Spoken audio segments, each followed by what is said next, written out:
Hello friends, hi, this is Dr. Tirath Gill. I want to talk to you today about a human value called optimism. So what is this? Uh, Optimism is when there's a setback, but you're not disheartened by it, but you see it as an opportunity to take corrective action and to try again. Optimism is the belief that things can be worked out, that if there are problems, those can be solved. In fact, that may be the calling card of the optimist, is that they see setbacks as problems that need to be figured out and corrected and solved. So this leads to good things. If you're an optimist, if you see the glass as half full, then rather than empty, you're going to be in a more positive mood. And a positive mood makes for better concentration, focus, more pep, more energy, and you're able to actually get around to figuring out the solution and implementing the solution. The idea of being optimistic is tied into faith, compassion, and confidence. And the compassion and confidence.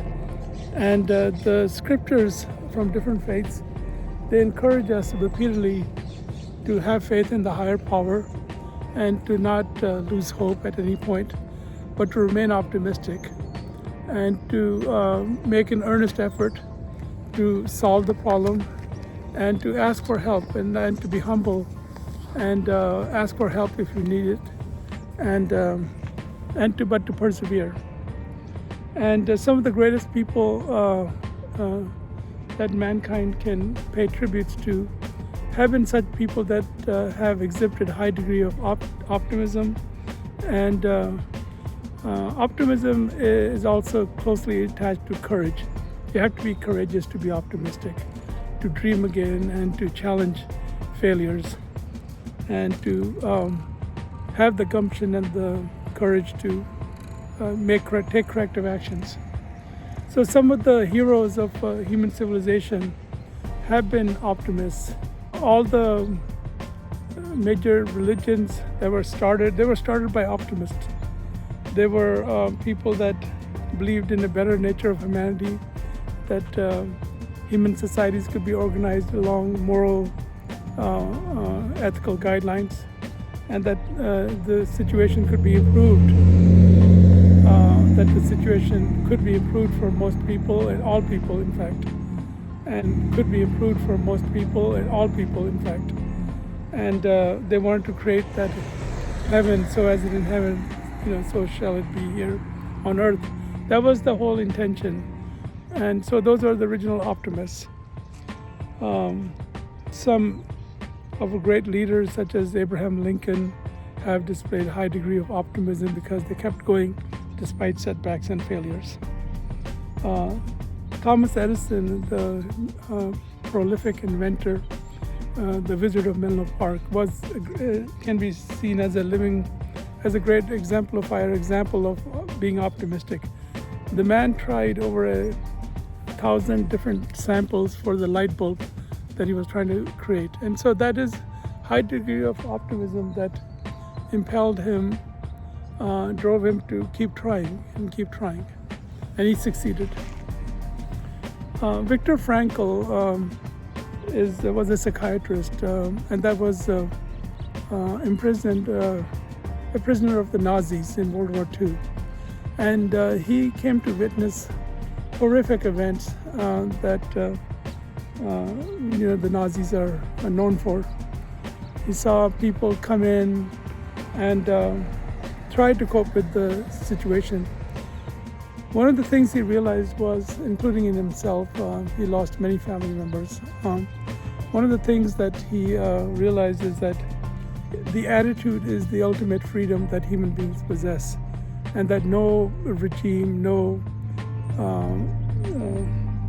despot or regime such as the Nazis can take that away. You have your attitude. You can choose to believe in a higher cause. And for that cause, you can choose to live and plan for a better day. So he wrote a book called The Meaning of Life, or Man's Search for Meaning. And it's a very good book. It's not very big, but it really spells this out, that he suddenly realized that in the midst of this zombie-like walk that they were being all marched along, he just realized that, he had the independence to choose his attitude. And that was the freedom that he advocated that people cultivate and choose a positive attitude, one of optimism and hope. It's not a Pollyannish attitude, it's an attitude that seeks to constructively resolve any problems or difficulties that there may be. And most problems can be resolved. You try and try again, and you do succeed. Third time is the charm sometimes, and sometimes the seventh time is the charm. But you keep trying if you believe in your goal with all your heart.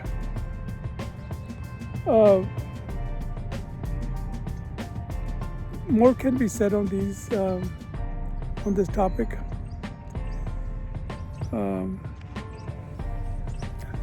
There are many heroes. The civil rights leaders were optimistic. Martin Luther King advocated for civil rights, equal rights for all, and that was the right thing to do. He had a beautiful vision of optimism when children of different faiths, different ethnicities could count on being valued for the content of their character and not because of the color of their skin. Mahatma Gandhi also was a similar advocate for human rights and human justice. He opposed the apartheid regime of South Africa, and later the behavior of the British towards Indians. And he opposed the unjust laws. And there's a lot to say or tell over there, and one can go very deep into these things. But he opposed what was unjust and was optimistic that it could be achieved. And his optimism ultimately led to India attaining its freedom in 1947. So anyway, those are some ideas on optimism. Be optimistic. Remember that there's always hope, that there's often a problem, a key issue that may have been overlooked. Examine it and ask for help to understand it and implement the solution if you get it. And even if you have half of a solution, and try it, be optimistic. And God, the higher power, certainly wants us to succeed in our endeavors, and that are noble and that are helpful for others as well.